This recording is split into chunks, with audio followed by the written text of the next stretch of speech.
Okay, I'm going to do several things here to show you how to create a site backup that you should be able to email. So you may need to replay this several times.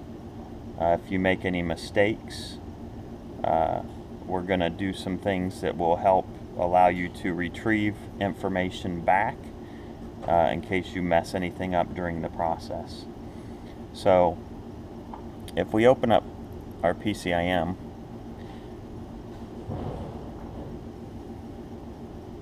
the example site we're going to use is Cintas, Maywood, Illinois.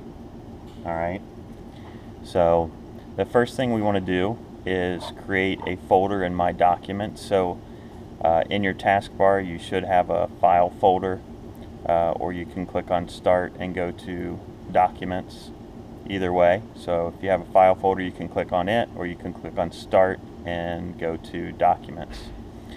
And the first thing we want to do is under the Documents we want to create a new folder, and since the plant we will be doing is Maywood, we will use Maywood for the folder name. Alright, and then we can close out of that. So the next thing we want to do is we want to create a site backup on this computer before we do anything else. That way if you make any mistakes you can go back and retrieve the original site file without having any errors. So the first thing you want to do is go to Setup, Site Management. We're going to click on Store. Now we're going to find the documents, the folder we created, and then our file name will be Maywood. If you want to put in today's date, you can do that. So today is 2/19/15, and we'll click Save.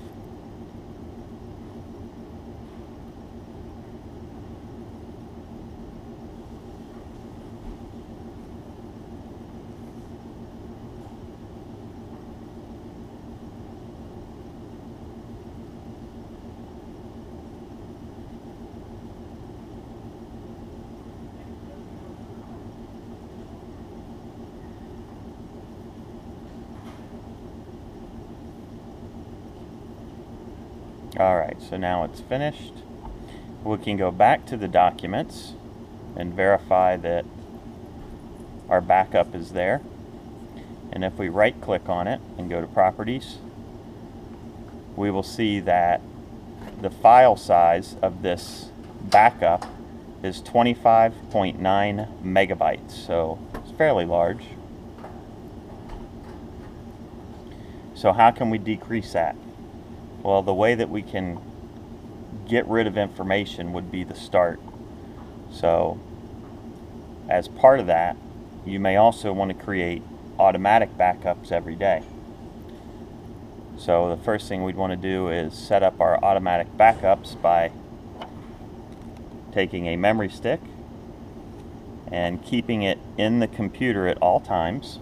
So it'll be in the computer from now moving forward. And we're going to click on Site Management, Automatic. For mode, we're going to pick Standard.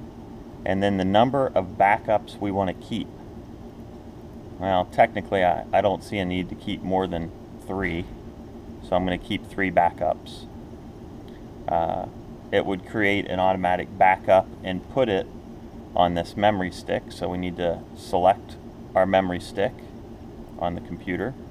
Again, this memory stick has to stay in the computer, and this backup will be created every day and placed on the computer. After there's 3 backups on it, it will delete the oldest backup and add a new one. So you always have the latest 3 backups. We can edit this time, and we can make it the same time as one of our read save resets, which is the best thing to do. So our read save reset is at 5 a.m. and so now it will create an automatic backup each day as long as we leave our memory stick in place. Alright, so now we get to the point of getting rid of old data that's not needed. to try and shrink our size. So we want to go to Database, Archive, and then once you get to Archive, you want to click on this C, double click on the C drive, scroll down to find Users, and double click Users. Our computer is Washing Systems, and then we want to go to our Documents folder, and here is the folder we created earlier called Maywood. So now we will select, double click and select Maywood. Now we want to store our archive, and we can see now what all of our read save reset dates are. So we have November 1st of 2012 to November 11th of 2013. Normally most accounts don't go back and use data from a previous year or maybe 6 months. So we're going to only keep 6 months of data. So we're going to scroll, we're going to select our start time, which is our earliest date of November 11th, 2012, and then we're going to scroll up and we'll go to June 1st of 2013. So that will leave June 1st, 2013 to our last date, which is November 11th in this case. And we'll hit OK. And do we want to remove the dates from the database? Yes. Okay. And then we can close that box. And if we go back to our Documents folder, and we go to our folder that we created, we can see our archive is also in that folder. So now that we've archived our information from the database, we need to look at reports, because reports also stores information in history. So the first thing we'd want to do is come to Reports and go to Formula History. And November 1st, 2013 was our starting date that we deleted. And then we'll just go to November 11th, which was the last date on this site file. And what you'd want to do now is come to your trash bin, and it'll, when you highlight it, it'll say Purge Database. And you're going to want to select Purge All Dates Before. So you're going to want to select, we selected June 1st, so we archived November of 2012 to June 1st of 2013. That's what we archived. So now we're going to purge all of the history information from the formula histories prior to June 1st. So we're going to pick June of 2013 and June 1st. And so now it's gotten rid of all of the information. You can see my date here are changed. So we'll close out of that. And now the next thing we want to do is go to transactions. You may or may not have transactions listed. If you don't have transactions listed, then you can skip this step. But the transactions also stores data. So we're going to want to go back to our November of 2012. And just keep in mind this is an older site file, so that's why these dates are not current. And then our last date was November 11th of 2013.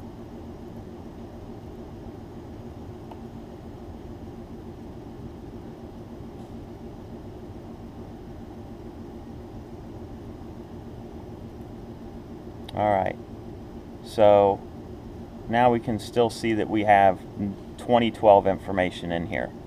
So we want to get rid of that. So we're going to go back and select, just like we did before, June 1st of 2013, because that was the last, that was our end date that we archived. So we're going to purge all the information prior to that from our transactional information.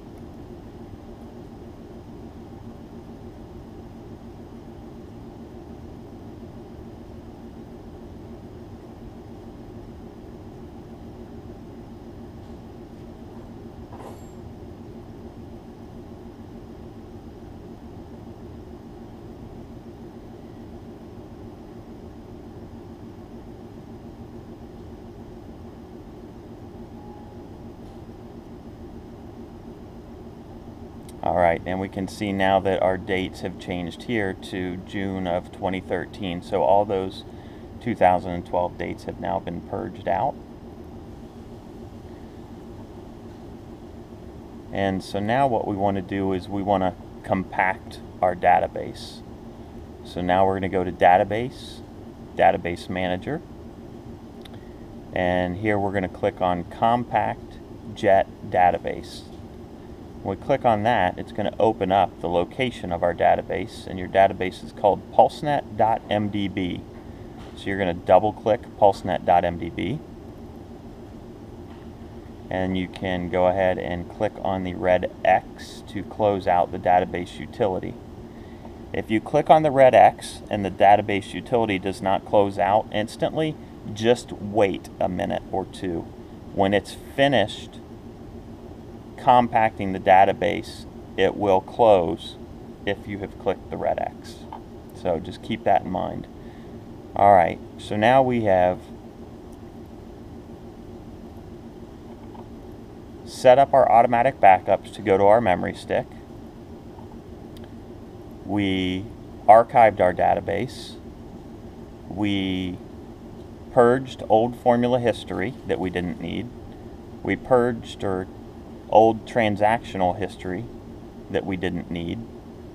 And then we compacted our database in the database manager. So now what we can do is set up, or actually I'll tell you what, before we get to that, let's go to our folder and look at our C drive, find the PCIM folder. Your site file name should be home. That's the site that we use for all of our plants, and that way wash-eye and everything works properly, that your site name should always be home. But for our site we are using Maywood, so I'm going to open up Maywood, and if we scroll down through here, it shows you all the information that is in this site file. If you have automatic backups, if you have site backup stored in here, anything that you would have as a compressed zip folder, you would want to remove. So for example, if we go to documents and we look at Maywood, we have archive zip folders, we have our site backup as a zip folder. If you save these archives and site backups in the main site file, all of that is part of the compressed zip when you do a site backup. So when you do a site backup, if you have old archived information in the main site file, it's not going to get any smaller. So therefore you may not be able to email it. So you would want to remove any old archives, site backups, compressed zip files that are in the main site. So again, to find that, you would just open up your C drive, go to PCIM. Normally you would click on home site, so just for my example I'll use home site. And here's an archive zip. Well, I don't need to send that archive when I email, so I can just delete that. And I can delete this last current database zip because I don't need that. And now I have no more compressed zip folders in my site file. So now when I actually do a new store, so now we're going to store, and we're going to call this Maywood 2. Reason being, this is with all of the compressed files that we have just done and archived information. So now we'll save Maywood 2 in our Maywood folder.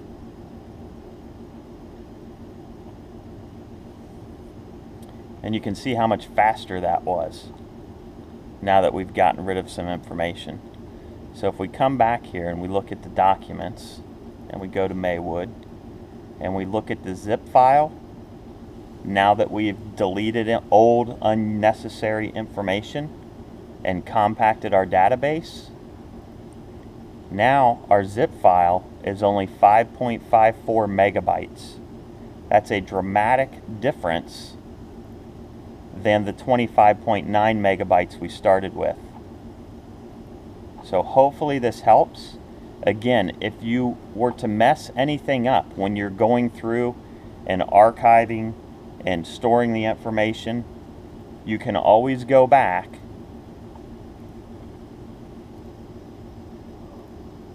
and retrieve the original site file. Keep existing database no, keep existing port configuration yes, and you can retrieve the existing site file we created at the beginning of this tutorial. So very important to create that site file before you get started into trying to compact your site. That way if you were to mess anything up, you can go back and fix it properly. So hopefully that helps. If you have any questions, call the equipment group at 513-870-4863.